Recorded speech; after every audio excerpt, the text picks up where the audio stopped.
The way things are now is quite different from before. As you can see, before even Christians were kidnapped, were taken to jails, were killed because of their faith. But now it's different. We are not taking to those places, but the government is always supporting our faith, is always supporting us towards what we are doing. Now you can think maybe Satan has been weakened because of the way we believe in God, or because of our faith towards what we believe, but not. The more things are advancing, the more he finds new strategies, new ways to destruct the human being. Now, the destruction which is happening now is through our psychology, our mental health. Our mental health has been intervened. Thus, you can see things which were not normal, where things which are abnormal. Yeah, even trying to think them becomes very difficult, are happening. And how they are happening, people are started distracted through through their thoughts.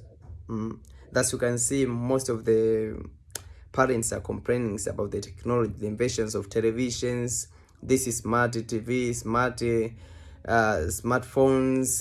They are very complaining because of their children are being distracted through those means. That is not by default. That is the plan of Satan himself. Through the advancement of technology, which is simplified the life of the human beings, it's where also he puts something to distract our relationship towards our God. So we have to be very careful. Everything is happening not by default. There is something on behind. That's why Jesus says, whenever something good happens, be happy.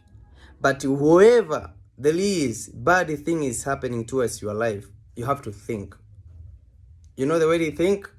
Manake, take it into consideration why this thing is happening. So this is a bad thing we see through technology.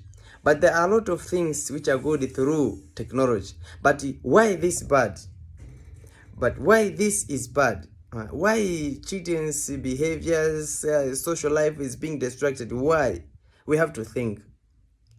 Create a huge relationship with God that will give you a room to interact with the positive people with the positive minds. Dr. Miles Monroe, in one of his speech, says, you have to be careful from the crowd surrounding you, from the things you watch, from the things you listen. You have to be very careful, because those are the point of distraction through psychological point. You are started distracted psychologically in a point of psychology, not otherwise. So you have to be very careful. What you hear from people, the crowd you are working with, the people surrounding us, everything that we see, we have to be very careful, because most of the people has been affected. They are suffering. Their mental health has been distracted. Satan is using them. And what's enough, we are living with them within the church. We are scandalizing with them. We share some points within the church, but they have been distracted psychologically. So you have to be very careful in this era. This is a very dangerous era that has never happened on the surface. Wherever you see things as simple, take it into consideration. Whenever you see things are difficult, think also, because nothing happens by default. Everything has a source, has a plan, has everything on behind for it to be happen. Be careful, brother. Be careful, sister. Be careful. Thank you.